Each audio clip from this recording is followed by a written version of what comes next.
हाँ तो बच्चों, पिछली क्लास में हमने पढ़ा था कि सेंटर ऑफ मास के फ्रेम से अगर हम काइनेटिक एनर्जी को स्टडी करें तो कितना होगा।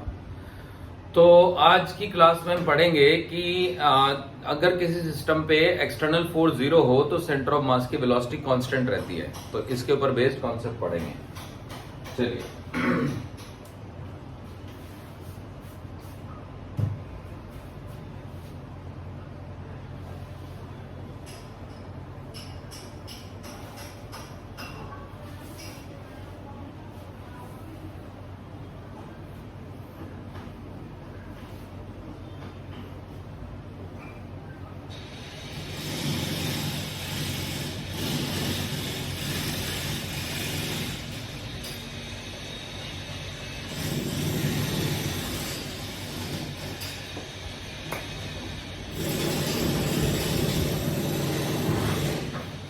तो चलिए समझते हैं। एक क्वेश्चन से शुरुआत करते हैं। Question, a man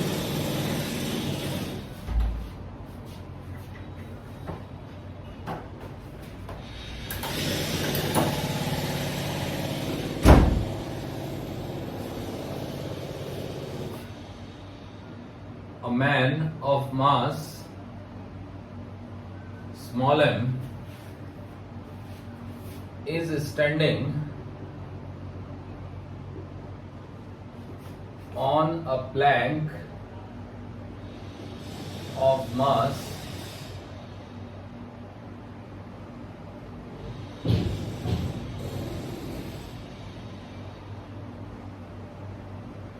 capital M placed on a frictionless horizontal surface.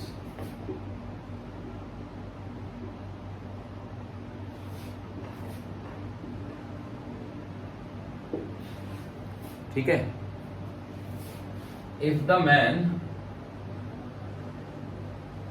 starts moving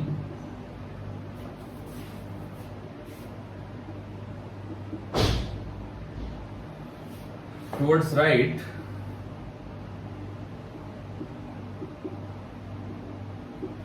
with a velocity u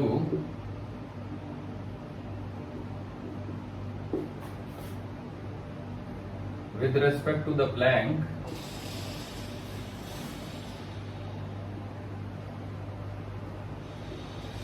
then find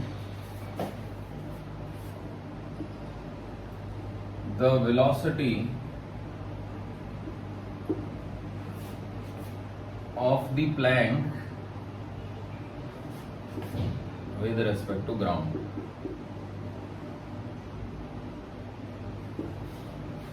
तो देखिए क्या सिचुएशन है। सिचुएशन ये है कि ये एक प्लैंक है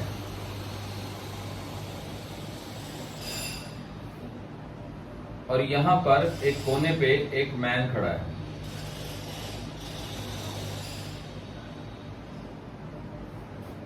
तो इसका मास है कैपिटल M और इसका मास है स्मॉल m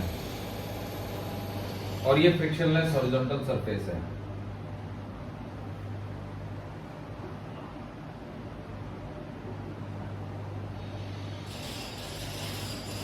अब ये मैन चलना शुरू करता है तो मैन आगे जाता है तो प्लैंक पीछे जाता है। तो मैन गया आगे तो प्लैंक गया पीछे।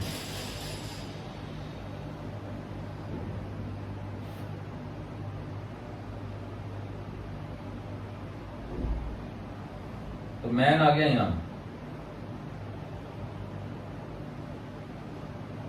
स्मॉल एम मास का, तो प्लैंक आ गया यहां पीछे।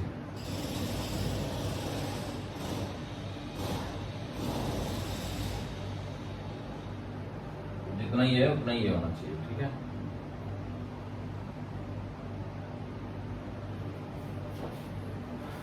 तो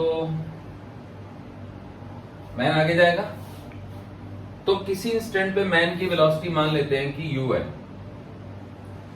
विद रेस्पेक्ट टू प्लैंक, लेकिन विद रेस्पेक्ट टू ग्राउंड मान लो कि v1 है और इसकी v2 मान लेते हैं पीछे को। लेट सॉल्यूशन अब शुरू होता है।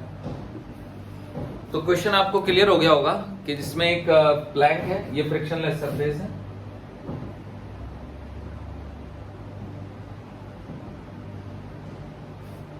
ऐसा यूजुअली होता नहीं है कि फ्रिक्शनलेस सरफेस पे कोई प्लैंक रखा हो, लेकिन एक बोट हो सकती है। तो बोट पे पानी का जो फ्रिक्शन होगा वो काफी कम होगा, तो हम इसको बोट से कोरिलेट कर सकते हैं कि एक आदमी एक बोट में है, तो वो बंदा एक एंड से दूसरे एंड पे आ गया बोट के, तो बोट थोड़ा पीछे चली जाएगी।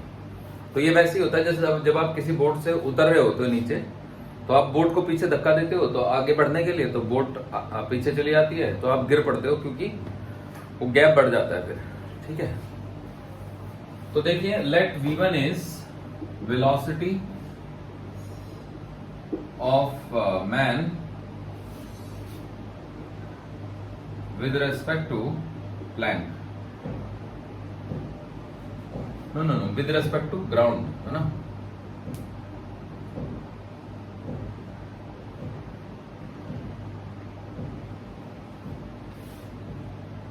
v2 is, ये v1 है, ये v2 है, तो v2 हो गया वेलोसिटी ऑफ प्लैंक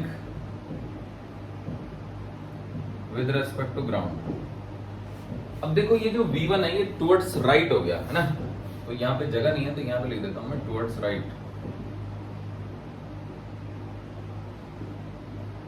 और ये टुवर्ड्स लेफ्ट हो गया।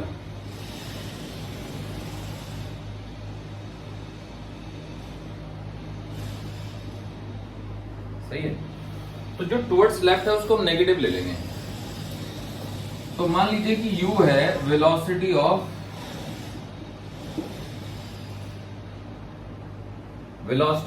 Man with respect to plank.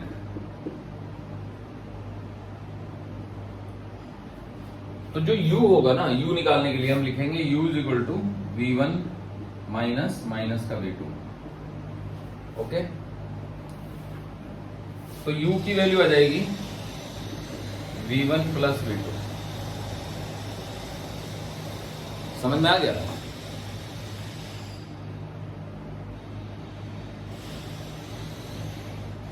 तो अब देखिए, अब जैसे कि मैन ने प्लैंक पे फोर्स लगाया, प्लैंक ने मैन पे लगाया, दोनों ने एक दूसरे पे लगाया, तो क्योंकि फ्रिक्शन है नहीं, तो जो दोनों के सिस्टम पे नेट हॉरिजॉन्टल फोर्स लग सकता था वो जीरो है। So as there is no net horizontal force on the system of man and plank, so the horizontal velocity of man and plank will remain zero, because it was zero. The man was at rest. The man of mass m is standing. Standing मतलब रुका हुआ था, बाद में वो चलने लगा। तो जब मैन रुका हुआ था तो प्लैंक भी रुका हुआ था, तो मैन की वेलोसिटी जीरो थी, प्लैंक की भी जीरो थी, तो सेंटर ऑफ मास की वेलोसिटी जीरो थी। तो वैसे तो इन पे वर्टिकल डायरेक्शन में भी कोई फोर्स नहीं है, तो पूरे सिस्टम पे कोई नेट फोर्स है ही नहीं, क्योंकि mg लग रहा है, नीचे से नॉर्मल लग रहा है, तो नेट फोर्स जीरो है। As there is no net force on the system of man and the plank, so net velocity is, so velocity of center of mass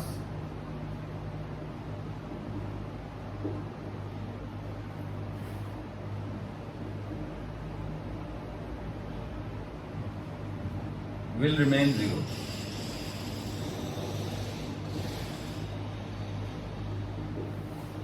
Velocity of center of mass will remain zero. तो it was zero, it will remain zero.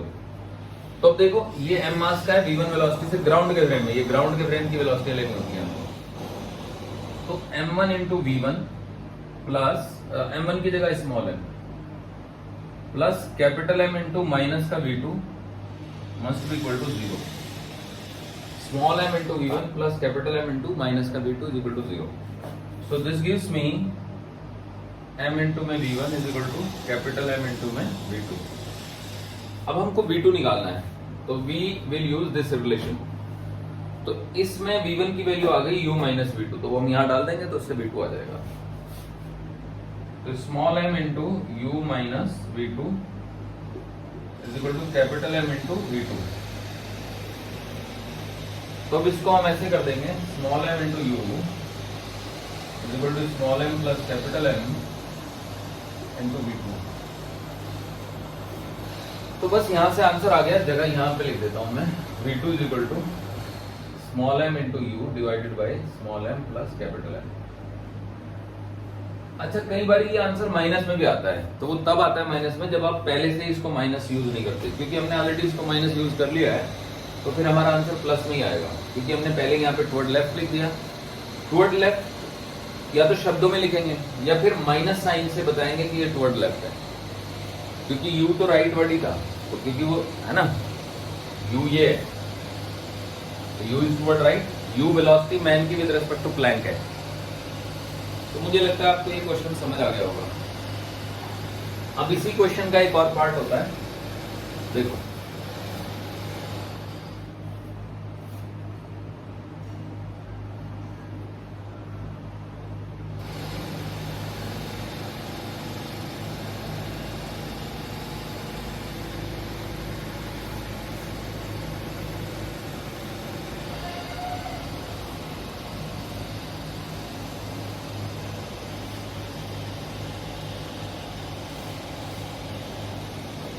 देखो, second part is part 2। If L be the length of the plank,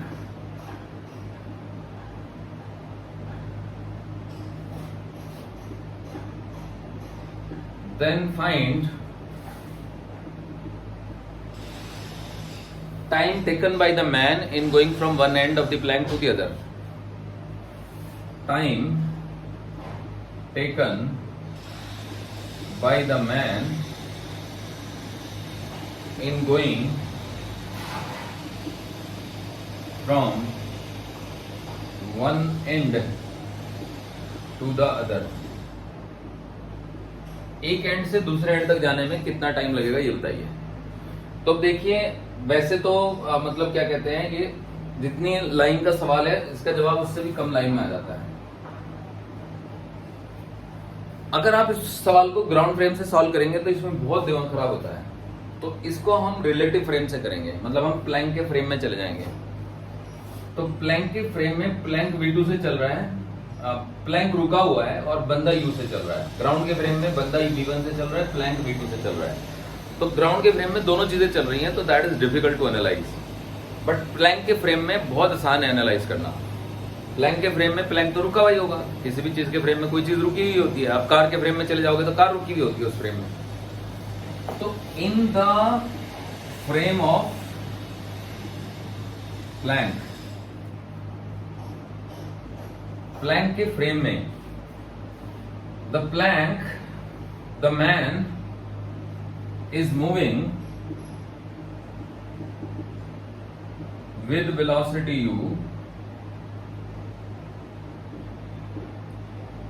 and the plank is at rest। Plank rest में, तो इसलिए अगर हमें ये पता लगाना है कि अब क्योंकि जब एक एंड से दूसरे एंड पे जाएगा तो प्लैंक के फ्रेम में वो L दूरी चलेगा, तो टाइम टेकन बाय मैन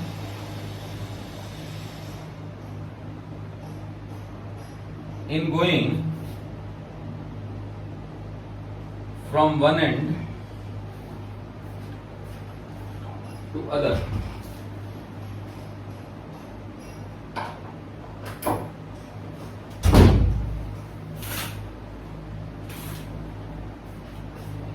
एक एंड से दूसरे एंड तक जाने का टाइम निकाल लेते हैं। In going from one end to other is T equals to L upon u. तो देखिए आंसर तो कितना आसान था, T is equal to L upon u. बस इसमें ना ये सारी लाइनें मैंने इसलिए लिखी है ताकि बात तुम्हारे दिमाग में बैठ जाए कि भैया जब आप प्लैंक के फ्रेम में जाते हो तो मैन यू वेलोसिटी से चल रहा होता है और प्लैंक रुका हुआ होता है। तो अब ये सोच लो कि प्लैंक रुका हुआ है और ये यू से चल रहा है। तो ग्राउंड फ्रेम में तो दोनों चल रहे हैं, पर ग्राउंड फ्रेम को छोड़ो, प्लैंक के फ्रेम से सोचो। ये यू से चल रहा है, इस एंड से इस एंड तक जाना है ना। जब ये चीज रुकी हुई है तो एल दूरी चलने में उसको कितना टाइम लगेगा, एल बाई यू, बात खत्म।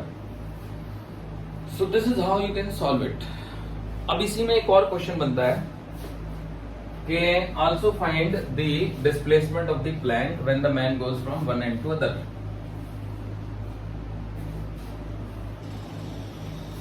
आल्सो कैलकुलेट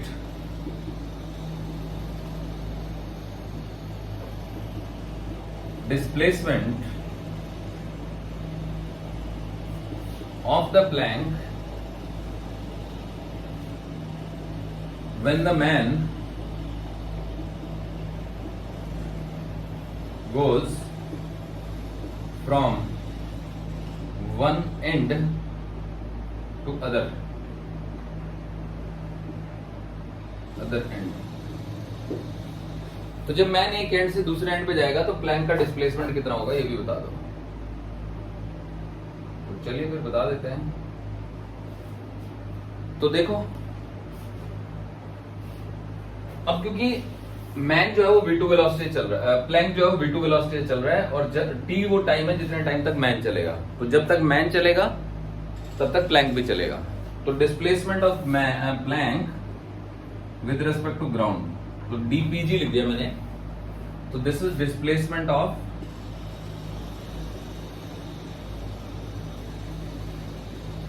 प्लैंक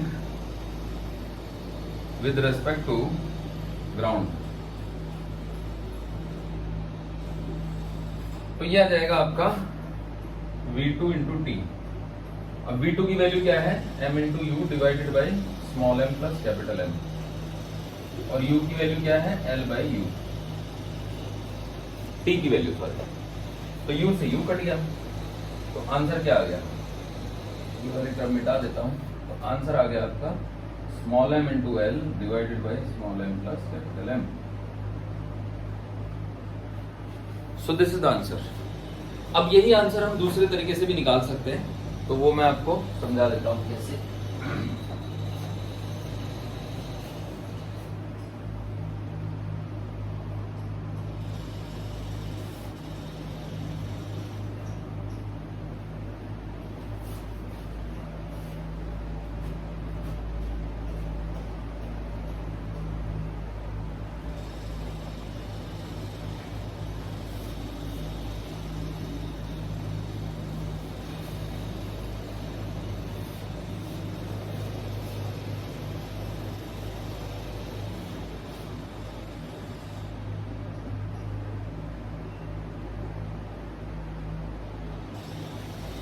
तो देखिए method 2।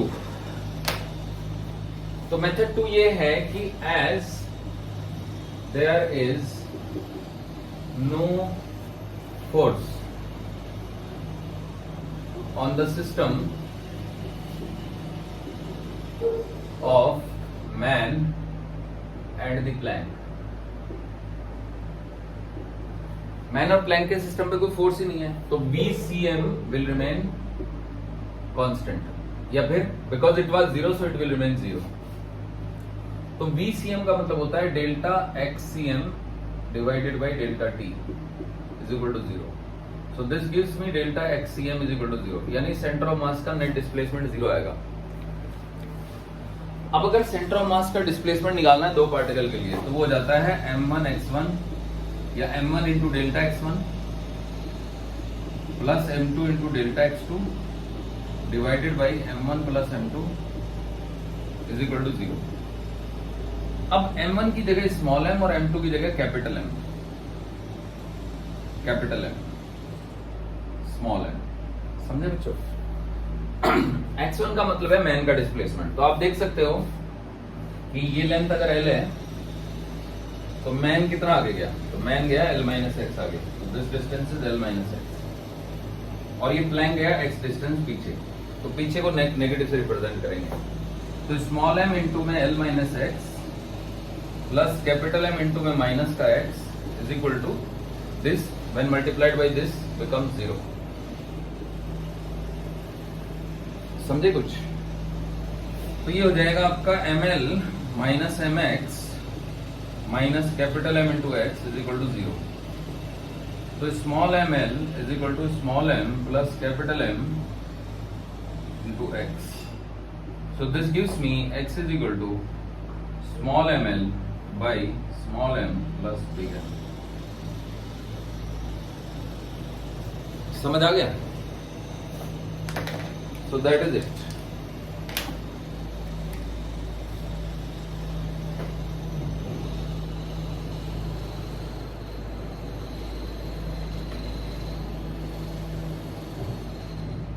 I hope it is fine. अच्छा, अगर हमें मैन का डिस्प्लेसमेंट निकालना हो विद रिस्पेक्ट टू ग्राउंड, तो displacement of man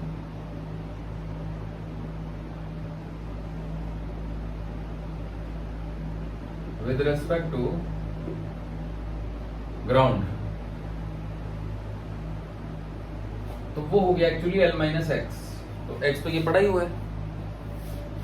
so l minus small m into l divided by small m plus capital M. तो अगर हम एलसीएम ले लेंगे तो ये स्मॉल एम एल से कट जाएगा, तो ये हो जाएगा capital m l by small m plus capital m. So this is the displacement of man with respect to ground. इसको हम displacement of man with respect to ground लिख सकते हैं.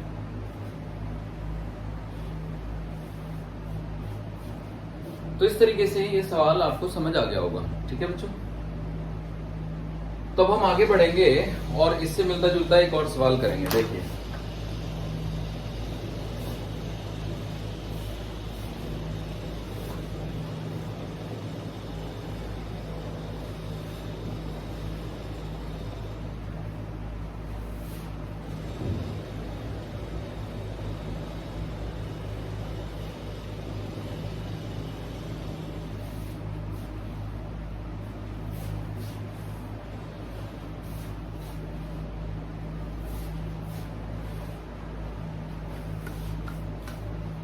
तो वो सवाल है ये,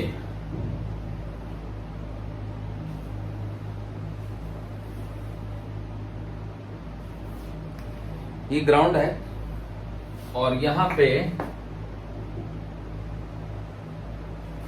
ये हॉरिजॉन्टल सरफेस है. ठीक है बच्चों,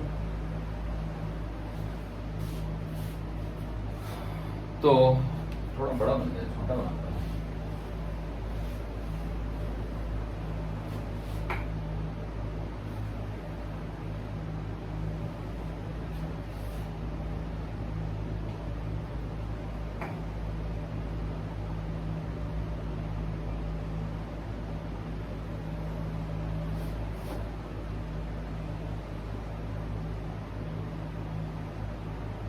ये थीटा है मान लो, है ना.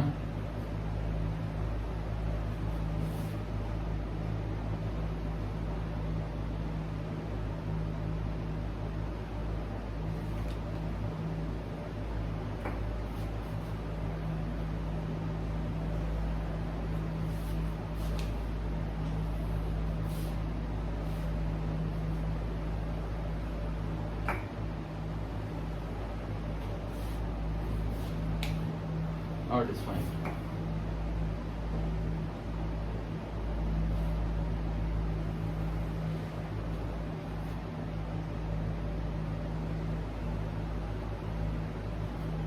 तो ये कैपिटल एम मास का वेज है और इस वेज के ऊपर यहां पर एक ब्लॉक है, मान लीजिए स्मॉल एम मास का block of mass small m. तो ये ब्लॉक यहां आएगा, तो जब ये तली पे पहुंचेगा तो इसकी स्पीड क्या होगी ये बताना है. इसको मैच कह सकते हैं. तो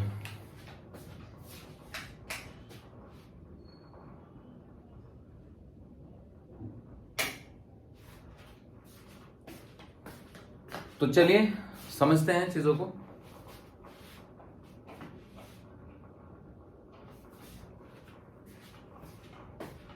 एक सेकंड.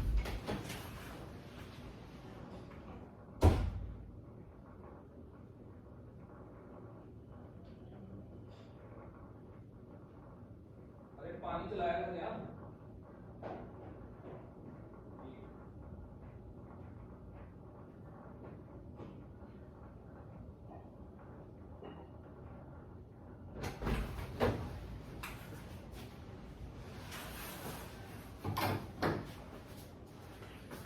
तो चलिए बच्चों समझते हैं चीजों को।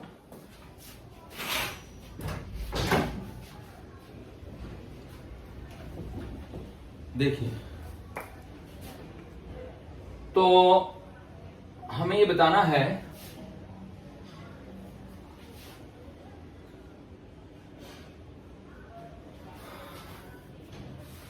a plank of mass capital M is placed, plank नहीं है ये, वेज है,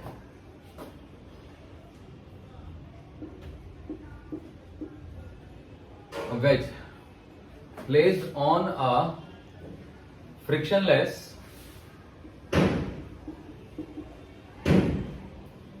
horizontal surface.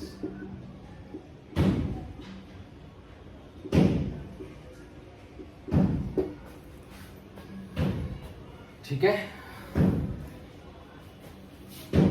a block of mass small m is released from rest from a point A, from a point A at the top of the wedge. Calculate velocity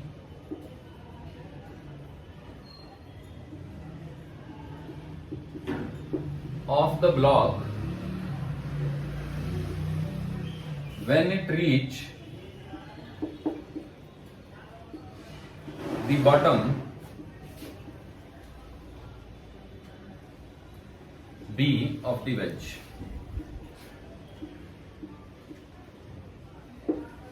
तो इस question को करने के actually दो method हैं। पहला method तो ये है कि हम जो वेलोसिटी है ना ब्लॉक की वो निकाल लें वेज के फ्रेम में और फिर उसमें वेज की वेलोसिटी ऐड कर दें। तो ये तो शुरुआत है। तो यहाँ पे वेज जो है वो v नॉट वेलोसिटी से इधर भाग रहा होगा और ब्लॉक जो है वो ब्लॉक के पास दो वेलोसिटीज होंगी, एक vx और एक vy। तो पहले मैं ग्राउंड फ्रेम से सॉल्व करता हूं। चलो, तो ये vx हो गया और ये vy हो गया। तो लेट अब आप कह सकते हो कि x एक्सिस उधर को y नीचे को मान सकते हैं, इसमें कोई दिक्कत नहीं है। This is my x axis, this is my y axis. y axis नीचे को भी मानी जा सकती है। Let vx i cap plus vy j cap is the velocity of the block when it come down। ठीक है बच्चों। तो अब बात ऐसी है कि जैसे कि, और ये ग्राउंड के फ्रेम में याद रखिएगा, जैसे इन द फ्रेम ऑफ ग्राउंड। तो ग्राउंड के फ्रेम में इसकी हॉरिजॉन्टल वेलोसिटी और इसकी हॉरिजॉन्टल वेलोसिटी दोनों मतलब इस तरह से होंगी कि सेंटर ऑफ मास की नेट हॉरिजॉन्टल वेलोसिटी 0 हो। तो आपको याद होगा मैंने बताया था कि अगर मैं y एक्सिस को देखूं, मान लो z एक्सिस ऐसे होगी बाहर की तरफ, है ना, ऐसे, this is the z axis. तो x ये हो गया, है ना। वैसे तो आमतौर से हम x ये लेते हैं, y ये लेते हैं और z ये लेते हैं। तो हमने y को ऐसे कर दिया तो z जो है वो उधर चला गया, x y and then z। तो ये ऐसे हो गया ना, z एक्सिस उधर होगी। देखिए, ये x है, ये y है, ये z है, x y z। तो मैं ऐसे देख रहा हूं तो इसमें क्या दिक्कत है? तो ये x हो गया, ये y हो गया, z हो गया। तो कहने का मेरा मतलब है कि ओके, तो कहने का मेरा मतलब ये है कि जो x एक्सिस है वो भी हॉरिजॉन्टल है, y भी हॉरिजॉन्टल है, x भी हॉरिजॉन्टल है। तो क्योंकि इस पे हॉरिजॉन्टल दिशा में, क्योंकि ये सरफेस फ्रिक्शनलेस है,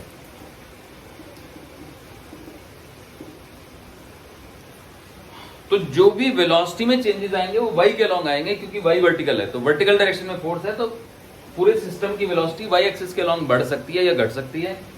x और z में तो कुछ चेंज आएगा ही नहीं, एक्चुअली z में तो कोई वेलोसिटी है ही नहीं, तो वो जीरो है, जीरो की जीरो ही रहेगी। तो x एक्सिस के अलॉन्ग जो नेट मोमेंटम है वो या सेंटर ऑफ मास की वेलोसिटी है वो जीरो रहेगी। तो सेंटर ऑफ मास की वेलोसिटी होगी स्मॉल m इंटू में vx plus capital M into में माइनस का v0 divided by small m plus capital M is equal to zero. ऐसे हो गया। तो बच्चों यहां से एक लाइन लिख देंगे हम, स्मॉल m इंटू में vx is equal to capital M into में v0। तो this is my equation number 1। अब ध्यान से सुनेंगे और वेज के फ्रेम में चलेंगे। तो in the frame of ways एक दूसरा डायग्राम बना देता हूं। देखो बच्चों,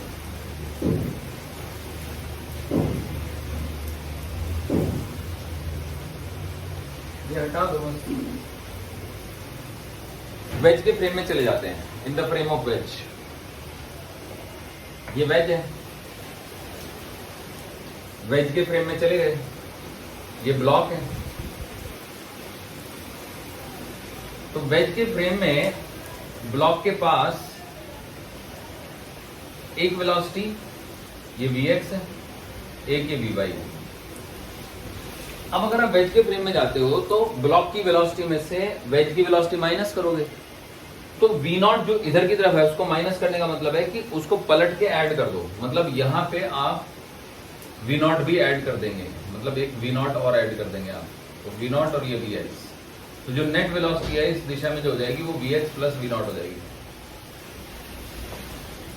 तो अब इन दोनों का जो रिजल्टेंट है ना, अब इस डायरेक्शन में आना चाहिए इन दोनों का रिजल्टेंट। समझ रहे हैं बच्चों? तो जब मैं इन दोनों को ऐड करूंगा तो ऐड होके मान लो ये वाला वेक्टर बन गया v0 plus vx।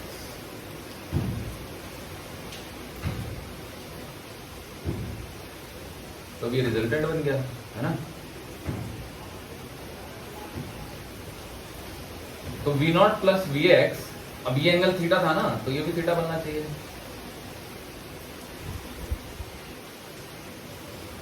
Theta theta, तो अब हम कहेंगे कि tan theta is equal to vy by vy ये हो गया divided by v0 plus vx। एक रिलेशन ही आ गया बच्चों। So this is my equation number 2।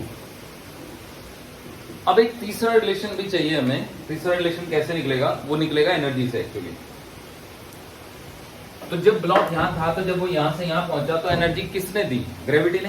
Potential energy में कमी आई, तो जो ui plus k i is equal to uf plus k f, तो इसको हम डेटा मान लेते हैं। तो आप देख लो uf तो जीरो ही हो गया और के आई भी जीरो था, तो ui इज इक्वल टू के एफ। ui क्या था? ui था mgh, small m g into में h।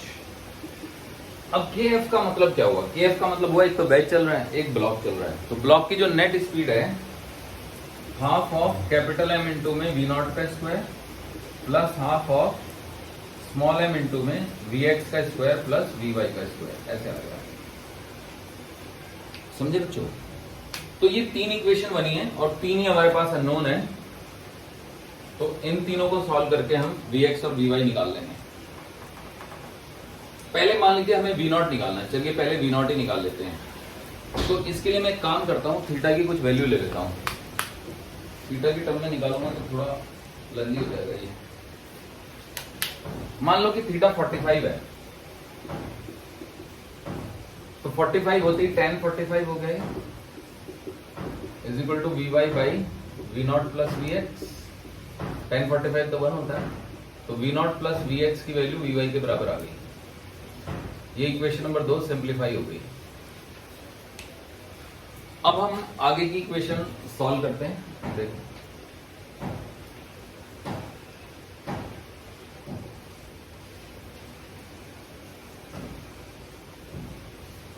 तो यहां से vx की वैल्यू इसमें डालते हैं, तो v0 प्लस vx की वैल्यू हो गई कैपिटल M इंटू में v0 by small m is equal to v y. तो वी वाई की वैल्यू आ गई बच्चों small m plus capital M divided by small m into में we naught. So this is my equation number 4। तो आप देख सकते हो इक्वेशन नंबर 3 से यहाँ पे आप कैपिटल एम डाल दो इधर, स्मॉल एम। तो स्मॉल एम की वैल्यू ये पड़ी हुई है और मतलब Vx की वैल्यू ये है और Vy की वैल्यू ये है, ये इसमें डाल दी जाएंगी 3 नंबर में। तो जैसे आप 3 नंबर में डालोगे तो सब कुछ V नॉट की टर्म आ जाएगा, तो आपका V नॉट आ जाएगा आंसर। तो देखो करते हैं पुट। तो small m into g into में capital H is equal to 1/2 into में कैपिटल M इंटू में V not square plus half of small m into में Vx स्क्वायर। Vx स्क्वायर मतलब ये वाला स्क्वायर है ना, capital M V not by small m का होल स्क्वायर और plus small m plus capital M by small m into we not है ना का स्क्वायर इंटू वी नॉट का स्क्वायर, ये आ जाएगा। तो अब आप देख सकते हो कि कुछ चीजें तो कटी जाएंगी यहां से।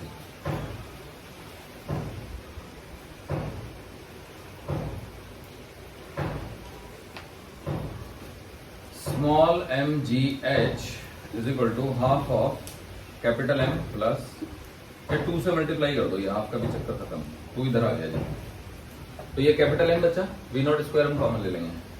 अब देखो ये स्मॉल एम स्क्वायर होगा, ये स्मॉल एम स्क्वायर होगा, ये बाहर एक स्मॉल एम है, तो नीचे जो है ना वो स्मॉल एम बचेगा। तो capital M square by small m और plus small m plus capital M का whole square by small m है ना इंटू वी नॉट स्क्वायर, इस पूरे के साथ है ना।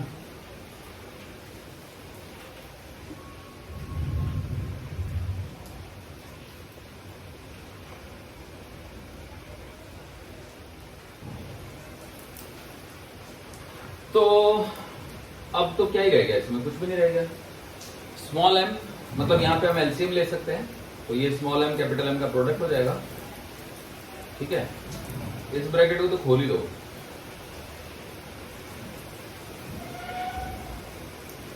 तो जैसे ही आप इसको स्मॉल एम से मल्टीप्लाई करोगे पूरी इक्वेशन को, तो ये 2 इंटू में स्मॉल एम स्क्वायर इंटू जी एच हो गया है ना।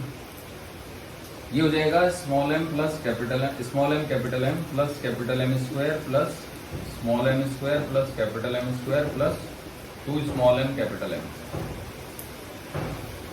Into we not square. तो इज इक्वल टू का साइन है यहाँ पे। तो बस यहां से हम वी नॉट निकाल सकते हैं। वी नॉट का square is equal to 2 small m square into में g h divided by 2 capital M square plus small m square plus 3 small m capital M, ये आ जाएगी। तो अगर मैं कैपिटल एम स्क्वायर से डिवाइड कर दूं स्मॉल एम स्क्वायर से और फिर अंडर रूट ले लूं तो भी ठीक है, ना भी करूं तो भी ठीक है, ठीक है ना। अगर कर देते हैं तो जो वी नॉट का आंसर है सिंपलीफाई तो हो ही नहीं रहा है। 3 दूनी 6, 6 के ऐसे टुकड़े जिनका जोड़ 1 हो, 3 हो, ऐसे होते ही नहीं। 2 के ऐसे टुकड़े जिनका जोड़ 3 हो, हाँ होते हैं ऐसे। तो इसको फैक्टराइज कर सकते हैं हम लोग, है ना। इसके हम फैक्टर बना सकते हैं बच्चों। कैसे कैसे? जैसे कि मैं यहाँ पे 2 mm लिख दूं, mm plus small m square. तो यहाँ से 2 capital M common, capital M plus small m, तो ये बन जाता है 2 capital M plus small m into में capital M plus small m. देखो जब हम इसका मल्टीप्लिकेशन करेंगे तो 2m का स्क्वायर आ जाएगा, छोटे m का स्क्वायर आ जाएगा, इन दोनों की मल्टीप्लाई का है ना का सम आ जाएगा, तो ये आ जाएगा। अब ये आसान हो गया, तो मैं यहीं पे लिख देता हूँ। देखो तो यहाँ से वी नॉट की वैल्यू आ गई, छोटे m से डिवाइड मार लो, तो 2gh अंडर द रूट, छोटे m से डिवाइड जाएगा तो ये 1 plus 2 into capital m by small m, 1 plus capital m by small m, ये आ जाएगा आंसर।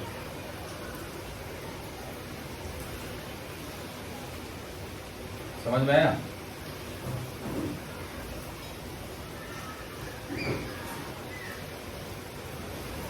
ओके, पूरा दिख नहीं रहा आपको ये, तो मैं इसको ना ऊपर लिख देता हूं।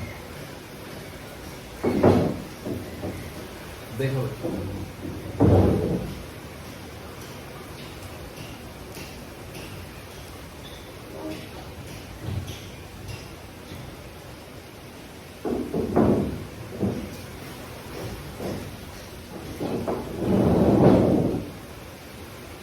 the final answer comes out to be V naught is equal to under root 2gh divided by 1 plus 2 capital M divided by small m into 1 plus capital M by small m। ये आ गया, थोड़ा अजीब सा है answer, पर जो है सो है, ठीक है। तो देखिए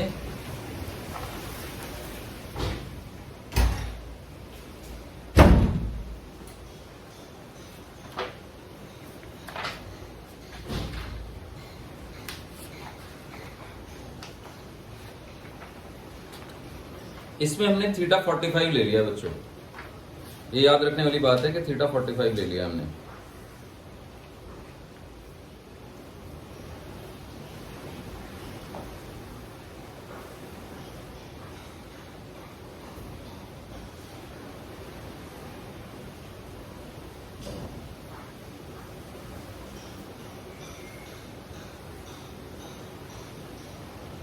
अब यही आंसर अगर हम थीटा के टर्म में निकालते हैं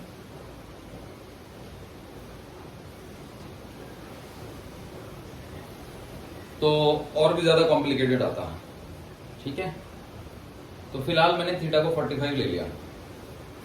अब जैसे कि आपको याद होगा, अगर हमें इसकी वेलोसिटी निकालनी है, vx निकालना है, तो vx तो मैंने बताया था ना आपको, vx is capital M into में v not by small m, तो v नॉट की वैल्यू यहां डाल देंगे।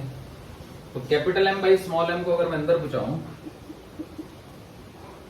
तो इसको मैं अंदर पहुंचाऊंगा, है ना, तो ये यहाँ पे capital M by small m जाएगा, है ना। तो capital M square into 2gh divided by small m square into में 1 plus 2m by small m plus into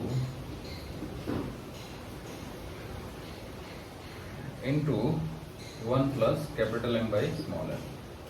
तो मजेदार बात यह है कि ये इसको काट देगा और कैपिटल M से अगर मैं डिवाइड करूंगा तो Vx की वैल्यू आएगी under the root 2gh divided by, अब देखो कैपिटल M से भी डिवाइड कर देते हैं पूरी इक्वेशन को, तो ये हो जाएगा कैपिटल M से डिवाइड कर दिया ना हमने, तो small m by capital M,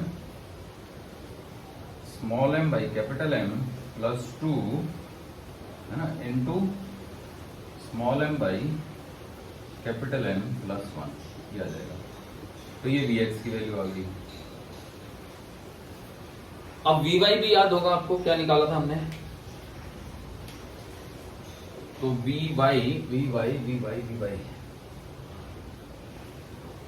क्या था बच्चों, मेरे माइंड से निकल गया। देखो Vy क्या आया था,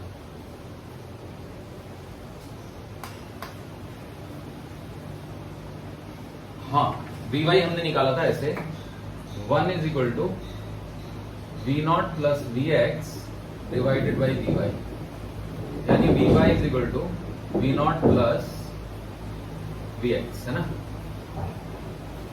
तो क्योंकि 45 का एंगल था ना, तो Vy तो बड़ा ही गजब का आया। वी नॉट की वैल्यू क्या थी, under root 2gh divided by 1 plus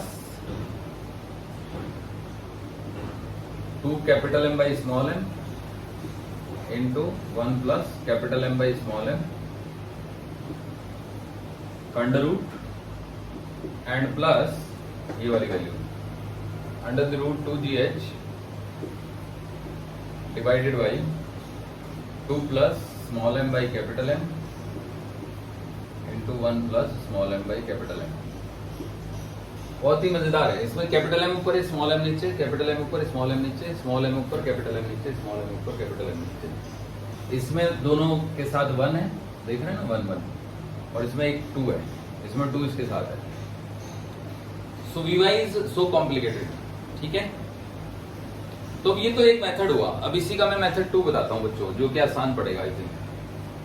तो देखिए मेथड 2,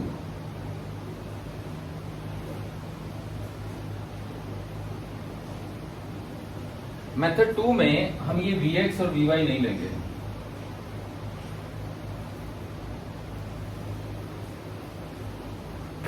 तो हम ले लेंगे यहां पे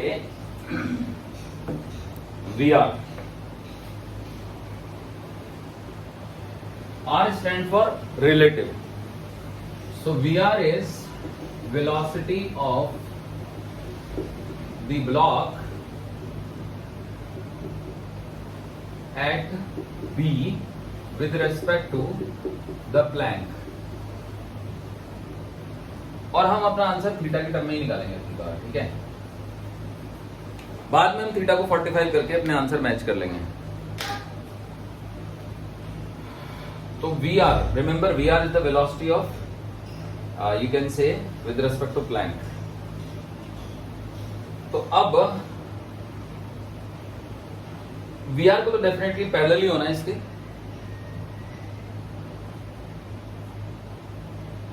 अब ध्यान से देखिए,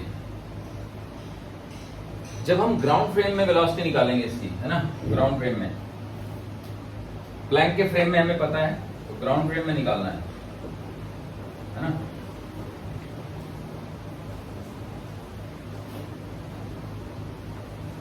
तो VR is velocity, VR is equal to velocity of the you can say block with respect to plank, plank नहीं, wedge। तो ये हो जाएगा velocity of block with respect to ground minus velocity of wedge with respect to ground। ऐसे तो होगा, relative velocity is equal to, vector ही लगाओ, ठीक है ना बच्चों। तो velocity of block with respect to ground निकालना हो तो velocity of V relative velocity में velocity of wedge with respect to ground जोड़ा नहीं जाएगा, ऐड करेंगे। तो ब्लॉक की वेलोसिटी ग्राउंड के रेस्पेक्ट में निकालने के लिए हमें इसको ऐड करना पड़ेगा, ठीक है।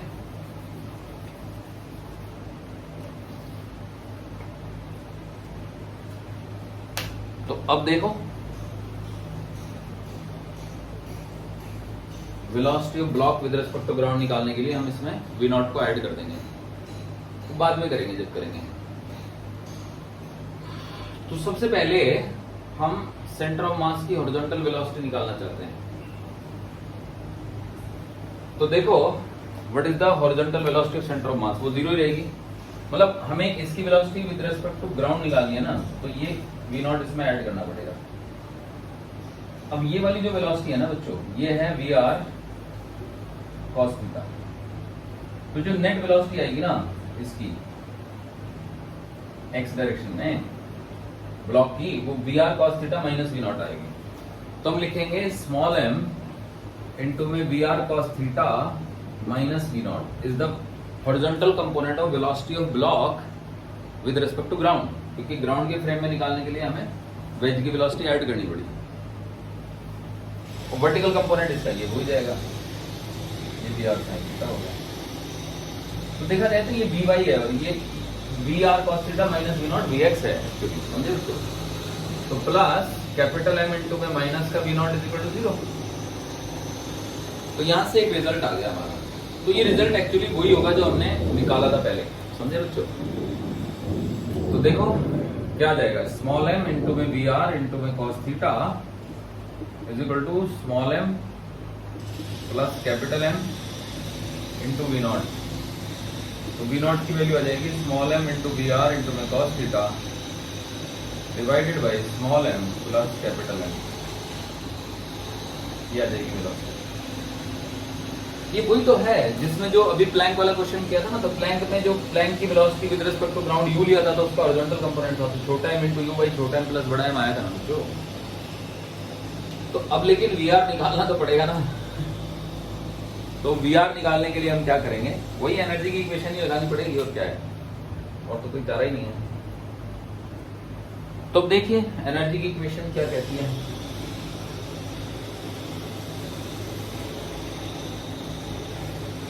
तो बच्चों एनर्जी की इक्वेशन तो यही कहती है कि भैया जो एनर्जी आपको मिली वो है small m into g into में कैपिटल H, और वो एक तो प्लैंक को दे दिया आपने half of capital M into में वी नॉट का स्क्वायर, और एक आपने ब्लॉक को दे दी, तो ब्लॉक की वेलोसिटी होगी 1/2 इंटू में छोटा m उसकी x कंपोनेंट का स्क्वायर, तो x कंपोनेंट ये हो गया v are cos theta minus v not इसका स्क्वायर और plus v r sine theta का स्क्वायर, है ना।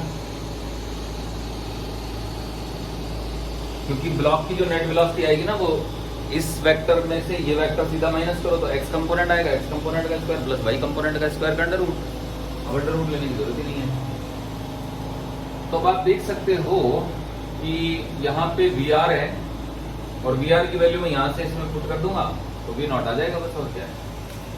तो देखो स्मॉल m इंटू में G इंटू में कैपिटल H, 2 भी यहाँ लगा दो, equal to capital M into में V not square plus small m into में क्या आएगा v r square cos square theta plus we not square minus 2VR into we not into cos theta plus v r square into में sine square theta.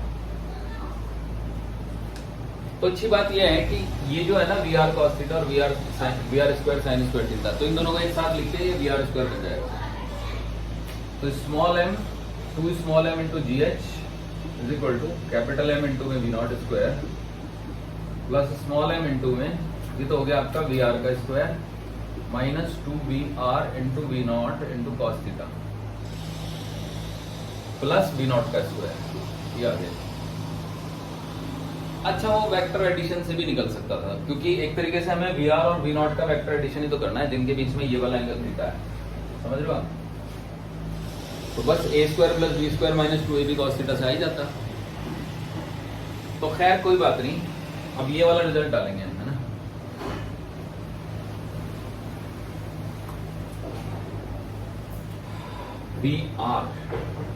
We are cos theta की value तो आसान है, पर we are की value बड़ी बेकार सी है। तो we are cos theta is,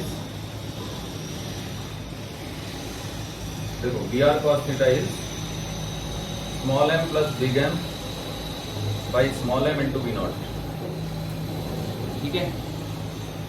मजबूरी है, डालना ही पड़ेगा, तो कुछ चारा ही नहीं है। तो 2 small m into ji H is equal to capital M into we not square plus small m into में वैल्यू डाल दो वी आर का स्क्वायर, तो वी आर का स्क्वायर का मतलब हो गया small m plus capital M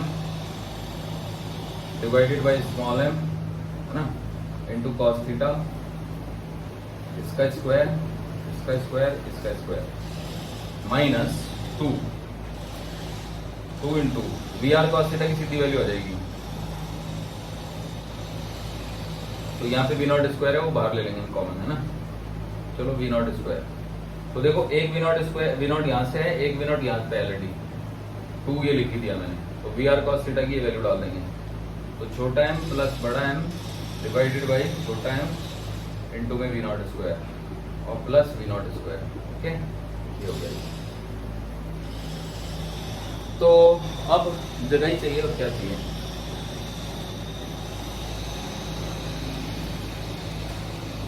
तो 2 small m into g into में h इज इक्वल टू, ये छोटा m इससे कट जाएगा, है ना, तो capital M v not square plus small m plus capital M का whole square into we not square divided by small m into cos square theta minus 2 small m plus capital M into we not square and plus small m into we not square, ये आ जाएगी।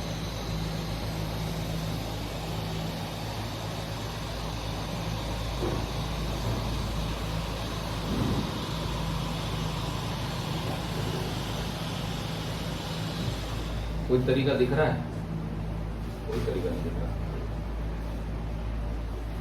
सिवाय LCM लेके solve करने के। चलिए कोई बात नहीं, क्या कर सकते हैं। तो small m into cos square theta से मल्टीप्लाई ना कर दें। एक सेकंड थोड़ा सॉल्व कर लेते हैं, ठीक है बच्चों। देखो 2 small m into ji H is equal to, इसको खोल दो जरा, small m plus capital M, small m square capital M square plus 2 capital M small m, है ना, ये आ गया, divided by small m into में cos square theta plus minus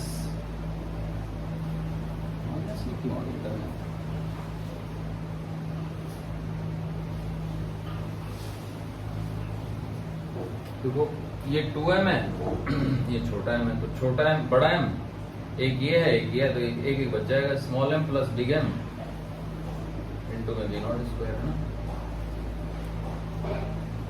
ये आ गया जी। वी नॉट स्क्वायर तो यहाँ पे भी है।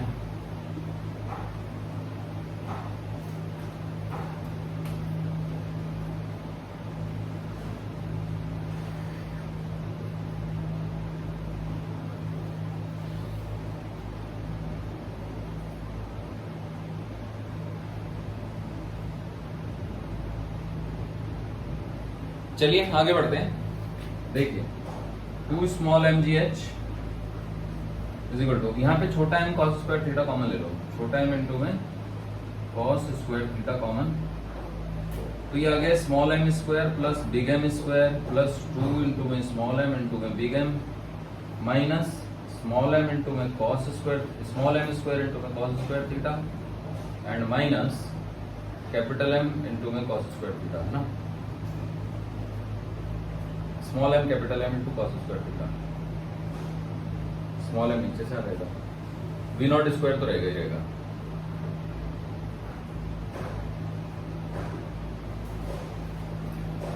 अब देखो जब स्मॉल m में से ये ले लेंगे ना कॉमन, तो m square sine square theta बचेगा, और इसमें से कॉमन तो नहीं लिया जाएगा, चलो तो कोई बात नहीं।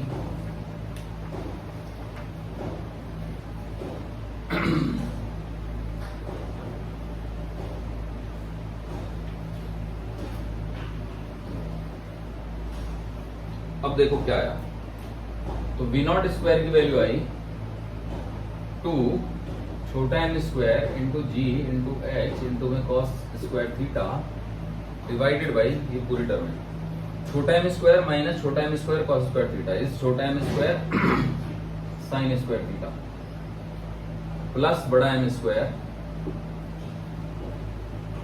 और प्लस 2 बड़ा m छोटा m माइनस बड़ा m छोटा m इंटू में cos स्क्वायर थीटा, ठीक है। तो या तो ऐसे कर सकते हैं कि एक बड़ा m छोटा m अलग ले लो, बड़ा m छोटा m प्लस बड़ा m छोटा m इंटू में साइन स्क्वायर थीटा, तो बड़ा m छोटा m स्क्वायर कॉमन, बड़ा m छोटा m कॉमन इंटू में 1 प्लस साइन स्क्वायर थीटा, ये आ गया जी। तो बस इसका अंडर रूट ही लेना है। तो एक काम कर सकते हैं कि हम इसको पूरी इक्वेशन को cos स्क्वायर थीटा से डिवाइड कर दें, तो अगर cos स्क्वायर थीटा से डिवाइड करेंगे तो ये cos स्क्वायर थीटा यहाँ पे आ जाएगा और इसके नीचे cos स्क्वायर थीटा आ जाएगा, तो ये sec square plus tan square हो गया, तो sec square theta plus tan square theta,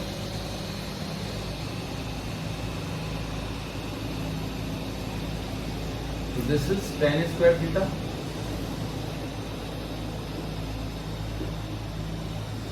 sec square plus tan square,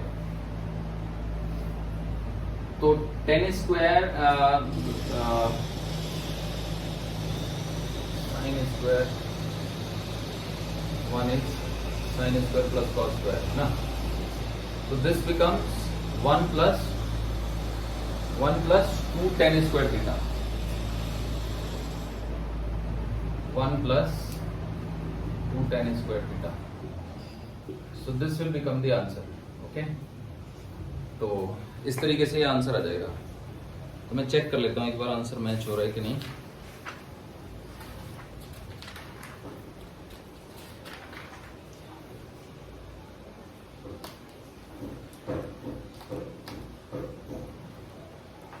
actually इन्होंने कॉमन ले रखा है, तो आंसर तो आई थिंक मैचिंग ही है, बस कॉमन लेने की बात है।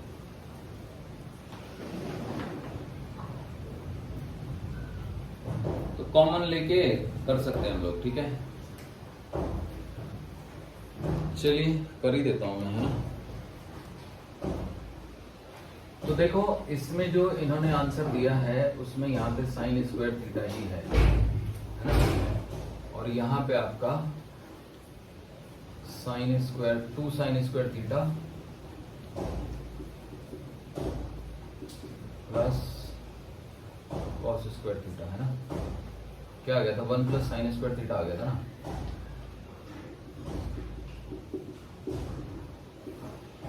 यहाँ पे कॉस स्क्वायर थीटा। तो अब ऐसा करते हैं कि स्मॉल एम स्क्वायर इंटू में sine square theta plus small m into capital M into में sine square theta plus capital M square plus small m into capital M, ये वाली चीज लिख देंगे इसको नीचे नीचे वाले को ही सॉल्व कर लेते हैं। तो यहां से अगर मैं स्मॉल एम कॉमन ले लूं, स्मॉल एम इंटू में साइन स्क्वायर थीटा कॉमन ले लूं, है ना, तो क्या बचेगा, तो यहां से बचेगा small m plus big m, और यहां से अगर मैं बिग एम कॉमन ले लूं तो ये बचेगा small m plus big m, है ना। तो small m plus big m common ले लूं तो ये बच गया आपका big m plus small m into में साइन स्क्वायर थीटा। तो डिनोमिनेटर को हम ऐसे लिख सकते हैं। तो अगर हम ऐसा लिख देते हैं डिनोमिनेटर को तो ये हमारा आंसर मैच हो जाता है, ठीक है। So the answer is capital M plus small m into capital M plus small m into में साइन स्क्वायर थीटा। तो आंसर किससे मैच हो रहा है, मैच हो रहा है एच.सी. वर्मा के क्वेश्चन नंबर 60 से, ठीक है बच्चों। तो मुझे लगता है आप समझ गए, क्वेश्चन नंबर 60 का आंसर ये मैच करा दिया मैंने। ऑल्दो जो फॉर्म मैंने निकाली थी वो भी अच्छी थी, बट ये मैच कराना था ना तो एकदम, तो होपफुली आप लोग समझ गए।